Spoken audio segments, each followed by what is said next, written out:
Isang mapagpalang gabi po sa ating lahat. Ngayon nga po ay nandito tayo sa bayan ng San Leonardo. At yun nga po, napadpad na naman tayo sa isang kainan dito. After namin madaanan ang sementeryo mula sa madilim hanggang sa maliwanag at maaliwalas nilang restaurant na ito. At ito nga po ang aming bagong tuklas. Sila nga po pala ay nag-ooperate na alas 4 ng hapon hanggang alas 3 ng madaling araw. Ito nga po yung kanilang menu and pakipost na lang po para mabasa po nating mabuti. Nag-o-offer po sila ng rice meal and mga pangwalwalan like mga inuming nakakalasing at mga pulutan. Atin din pong ma-enjoy yung lugar nila. Ang kasama po natin ngayong gabi ay si Gary Python. Nandyan din po si Kuya Je kasama ang kanyang kaibigan na kulot. Walang iba kundi si Beans. Makikita natin sa gawin na yun, doon pine-prepare yung mga order. Doon din ang transaksyon. Maganda yung lighting. O diba, sobrang liwanag and maganda dito sa lugar. Kaya naman mapapangiti ka at mapapaselfie. Habang hinihintay nga po namin yung order namin, binigay na ito ni ate ko pong ganda. Look at there. Start na ng walwala nila. Kasabay na lumalapit ni ate ko pong ganda and pag-serve ng aming mga in-order. Makikita po natin yung pagkain na talaga namang sobrang sasarap siya. At ito nga po ang aking in-order na nakalimutan ko na kung ano to. Teka, babalik tayo.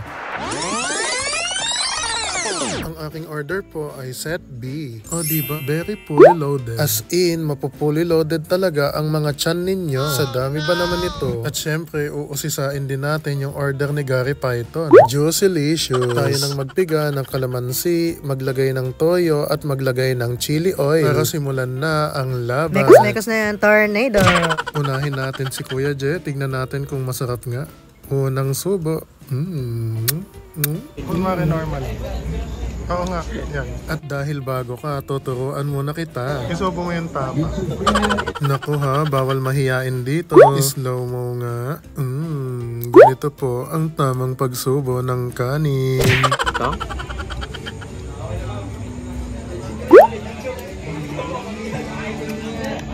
Masarap yung combination. Masarap din. With peelings and shaking. Hello, hotdog lang kinakain ko, hindi sila mapiplease dyan. So itry nga natin yung budbud na tinapa. Ihalo natin sa itlog na may kanin. Alam nyo, sa itsura pa lang, busog ka na talaga. At atin na ngang isubo yan. Unang subo, ito na.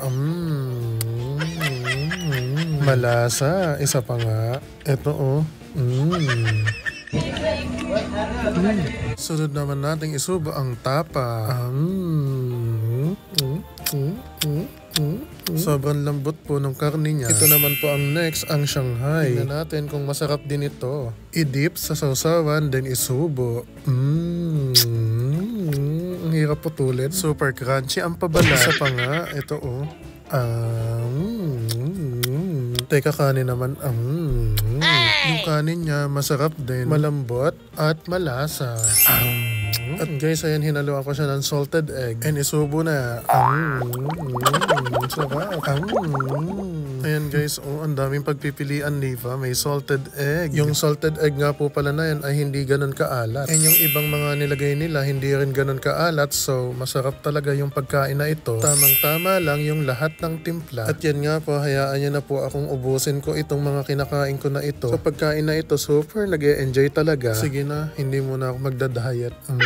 Yun nga po, si ating ganda. Magliligpit na siya. Teka, magic nga natin. O diba, nawala. Sobrang bilis ng servisyo nila. Bago ko nga po pala makalimutan, yan po yung name ng kanilang restaurant. At syempre, yan na nga po, tapos na kaming kumain. At tuloy pa rin ang aming mga kwentuhan. Gusto pa namin sanang magtagal sa lugar na ito, pero medyo lumalalim na ang umaga. So hanggang dito na lang po yung video na ito. For sure na babalik kami sa lugar na ito. Hindi lang dahil masarap ang kanilang mga pagkain, kundi very friendly and accommodating nilang serbisyo. So hanggang sa muli po, maraming salamat sa inyong panonood. The end.